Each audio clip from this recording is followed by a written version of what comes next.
we are going to do something very special. It was actually a few years ago. I was in a linguistic conference and I met this Brazilian person who told me about the pronunciation of the Brazilian currency unit. And I just thought, yeah, it's a real. But then she said, no, it's pronounced real. I thought she's just joking with me. But then later I found out, no, she's serious. So the word real is actually pronounced real.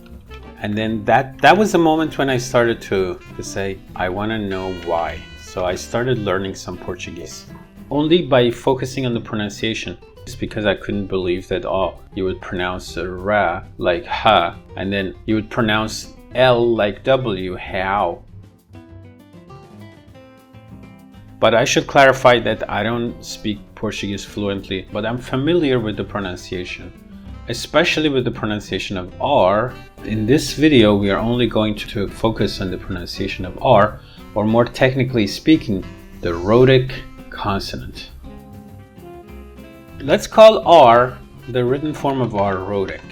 Now we're going to look at rhotic, the pronunciation of rhotic in Brazilian Portuguese. It's a big country with a lot of variation, dialectal variation. So there are regional variations, and I will make references to it. But right off the bat, I don't want to kill the surprise, but I just wanted to show you how many different ways there are that you can pronounce R. So I figured in languages where you have the rhotic being pronounced in a uvular way, there is usually an area in which you can rotate, like that area of the chart. There's different variants of that particular phoneme in that area of the chart. It will show you the area of the chart and correspondingly the area of the mouth where Portuguese R is pronounced. So it can be any of those sounds in that area. And there's nothing which is not on the chart. These are the primary sounds in Brazilian Portuguese, and these are more common in Portugal Portuguese or European Portuguese. So by the end of the video, you can decide which order is best, depending on what dialect you would be more interested in.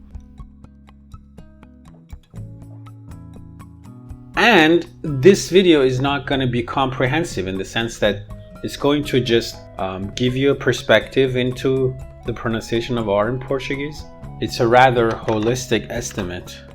So if you start from Brazil, the best way to make it make sense, you can consider a variety of Brazilian Portuguese as some neutral Brazilian Portuguese. Let's call it neutral Brazilian Portuguese. So what is that? It's a Brazilian Portuguese that is spoken in São Paulo, the capital city of the state of São Paulo. Consider that to be neutral Brazilian. So now I'm going to tell you how R is pronounced in this dialect, in this variety of Brazilian Portuguese. The first kind of R is the word initial R. So the pronunciation is like ha, like happy, human, for example, haya. It's a ha here. It leans toward ha. So I have a bunch of words here. Let's hear the words. Rato, receber, rio, rir, rude. In some of these words, you have you have a second R in a different position. Don't focus on those. I'm going to cover those later. We have syllable initial R. Enrascada, enredo, enroscar. So it's word initial or syllable initial. More syllable initial after na, la, or sa. For example, Guerra, Henrique, Israel. Now, if you paid attention to some of the words, they had a second R at the end of the word. So what that means is we have word final rhotic. In this neutral variety, it is going to be pronounced like a flap rhotic, in the same way that you pronounce words like better, ladder in American English. rir, roubar, enroscar,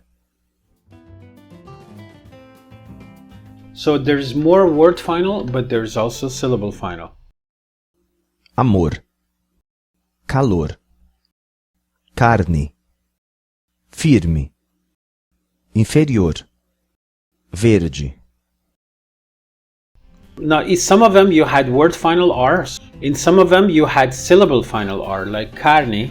The rhotic in all of these is pronounced like a flap again. If it's syllable final before a consonant, you can pronounce it either as ha or as a flap. So it could be, you could say porta or carne, or you could say porta or carne. In some of these words, like inferior, you had an extra R, which was not word final or syllable final. It was intervocalic. So now you would ask, how do you pronounce these intervocalic R's? So in this variety of Brazilian Portuguese, it's tapped, it's flapped. Barato, careca, caro, esperar, maravilhoso. In some of the words, you have the intervocalic R. You also have a word final R here. So obviously intervocalic is word medial, is in between the word, like inside the word. But sometimes you have intervocalic, but it's double R. So double R is pronounced like ha. So double R is pronounced like word initial single R. So you need to know that double R in Portuguese is different than single R. So you can think of double R as having merged with each other and forming a single sound. Like in the same way that in English you have SH and it's just sha. In the same way you can think of double R is always pronounced as ha. And it's pronounced ehi. You can always remember from the name of the letter itself that it's pronounced ha. It's ehi.